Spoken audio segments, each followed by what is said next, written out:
Përshëndetje nga sofra shqiptare, kam sjell recetën e llavekekut me Nutellë në një përgatitje shumë thjesht, bëhet shumë i sheshëm, besoj se kam ju pëlqy kur ta shihni videon në vazhdim.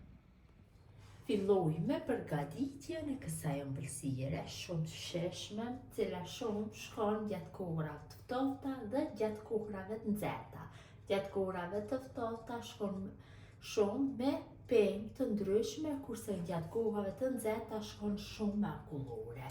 Këtu kam shkrirë 130 gram me gjalp, është vari nxehtë dhe i shtojna dikon 110 gram me Nutellë, dikon 3 lugë gjelle me Nutellë. Nutellën e kam lënë të qëndroj në ambient dhome.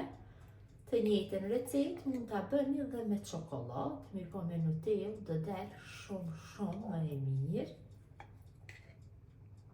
Kështu kur ta lëni Nutellën në ambient dhome, më lehtë e keni që ta largoni nga pavanuesi dhe masën e përzini mirë derisa gjalpi dhe Nutella të bëhen në një masë të njëtrajtshme, pra të bashkohen të dyja mirë.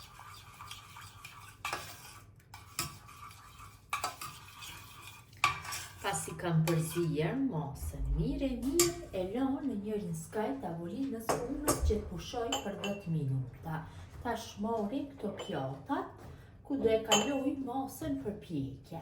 Patjetër duhet të jenë pjata alumini apo qeramike apo cinku nëse keni, sepse i fusim në furrë dhe marrim kështu gjalp të butë apo gjalp në ambient dhome dhe i lyjm pjatat mirë nga gjitha anët kështu, sepse pas pjekjes nëse nuk i lyjm me gjalp, atëherë shumë vështirë masa largohet nga pjata.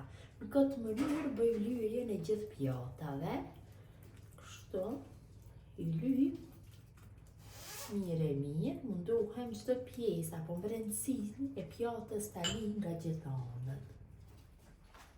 Pjatat tash i vendosim në një tepsi. Këto masa janë përshtatshme për 6 persona që të i përgatis. Tash të pjatat e lyra me gjalp apo margarin, hedhi kështu nga pak kakao tek secila pjatë dhe kakaon e tundim që të përhapet në përgjithë pjatën, kështu në këtë mënyrë. Mënyrën e njëjtë veproj me gjithë pjatat, duke shtu kakao dhe duke e përhap kakaon në përgjithë pjatën. Gjalpi dhe kakao ndihmon që gjatë pjekjes mos nxiten përrejne. Në mënyrë të njëjtë veprojnë me gjitha.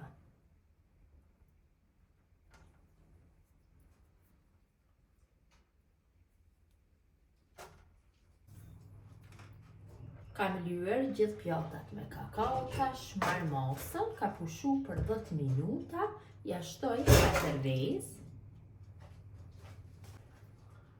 shtoj 80 gram me sheqer, një vanilë sheqeri apo ekstrakt vanilë, varet se çka ju qëllon në shtëpi.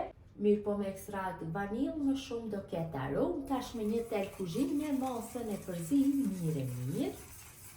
Përgatitja janë shumë e thjeshtë dhe bëhen shumë të sheshme, sidomos kur keni mysafir, ja vlen me provu këtë ëmbëlsirë,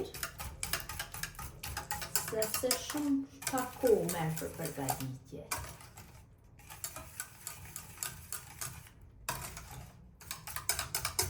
Kam përzier masën mirë, tash shtoj 4 lugë gjelle të mbushura plot me miell.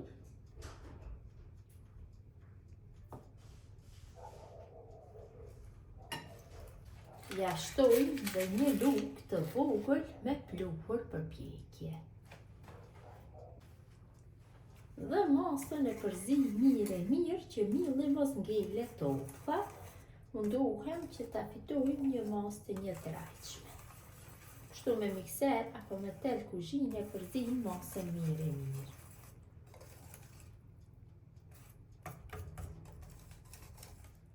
Tash, masën e kaloj në përpjata, pasi kam bërë përzirjen, i mbushi pothuaj gjë në gjysmë, gjithë pjatat munduhem që t'i mbushi në trashësi të njëjtë. Kështu brumin e kaloj tek të gjitha njësoj.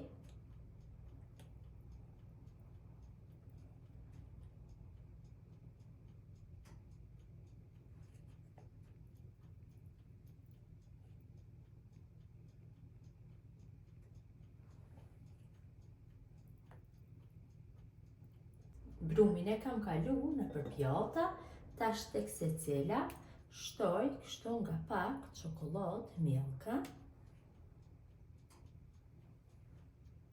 Mund t'i shtoni çokoladë milka me çfarë do shije ose vetëm se çokoladë unë kam me shije drellëse.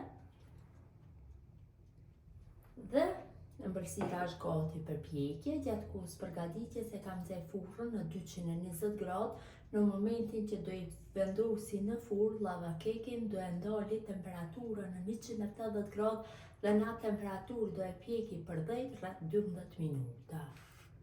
Kam largu nga furra, mu ka ndosh 15 minuta për pjekje sepse ka qenë nga porcelani. Po të ishit të cinkut apo aluminit, atëherë do ju nevojit këtë diku 10 minuta. I lojmë që të ftuhen për 2 minuta dhe më pas i largujmë nga pjatat.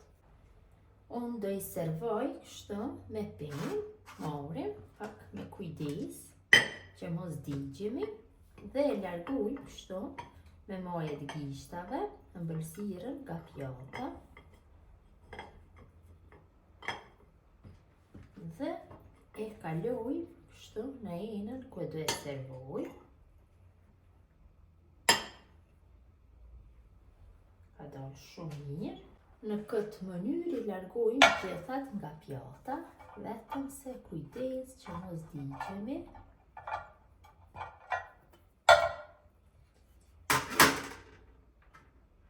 Vazhdojmë atutje në mënyrën e njëjtë.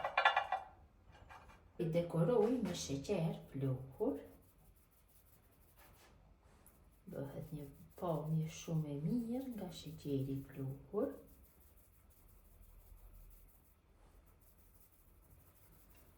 Dhe llave keki është gati për konsumim, ta ndajmë dhe ta shihni në mes se si duket.